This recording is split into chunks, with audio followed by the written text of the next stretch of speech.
All right, today we're jumping right into those super high stakes US-Iran talks happening in Geneva. We're going to get past all the headlines and really look at what's going on behind closed doors. What are the deal breakers? And, are there any real glimmers of hope?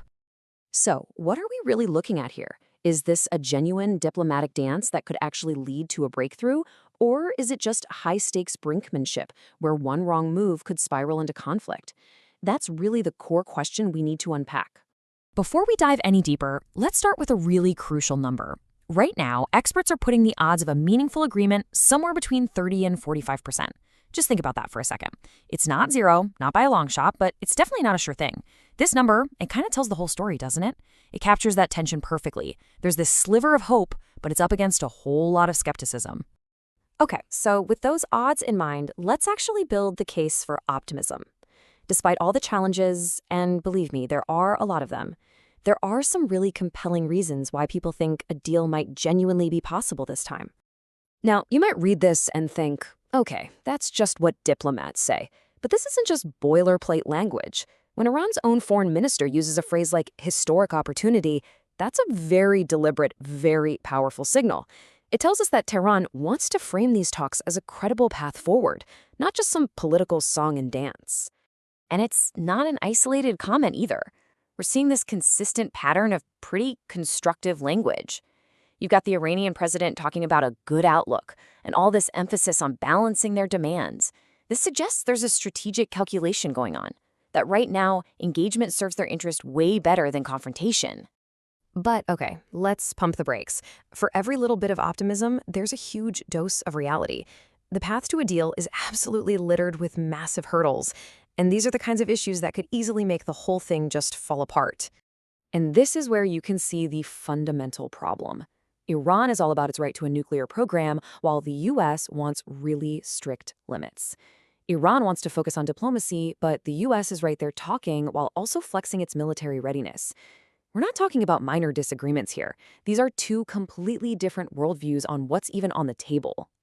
And these aren't new problems that just popped up. Think about all the previous negotiations that have failed.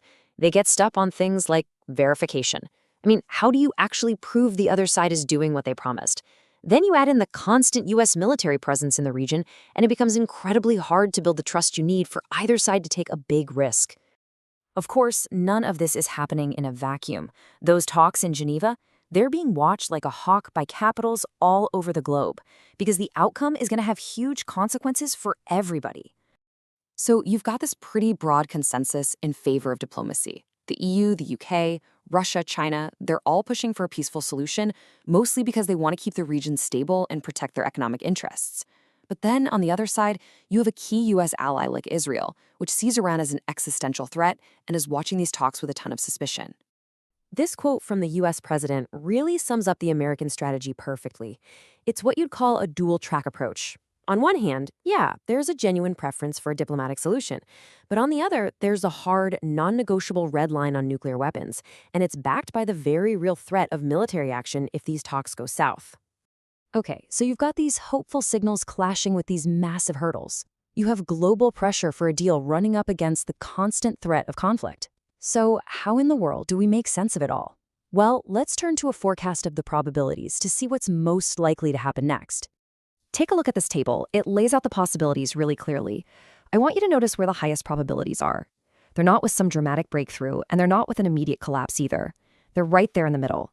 The most likely things to happen are either some kind of constructive progress, announcement that leads to more talks, or they just quietly keep the current talks going behind the scenes. A rapid escalation? It's a real risk for sure, but it's not the most probable outcome. So let's just zero in on that. What's the biggest takeaway here?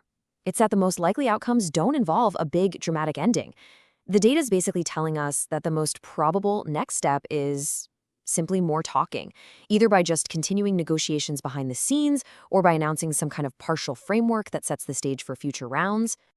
So, after looking at the hopes, the hurdles, and the actual probabilities, what's the bottom line? What should we really be expecting to see in the coming days and weeks? In short, don't expect a clear-cut victory or a clear-cut defeat for either side. The headlines are probably going to be pretty ambiguous, something like constructive progress made in Geneva or both sides agree to continue talks. For now, it seems like the process of negotiation itself is the most likely outcome. And that leaves us with the critical million-dollar question, doesn't it?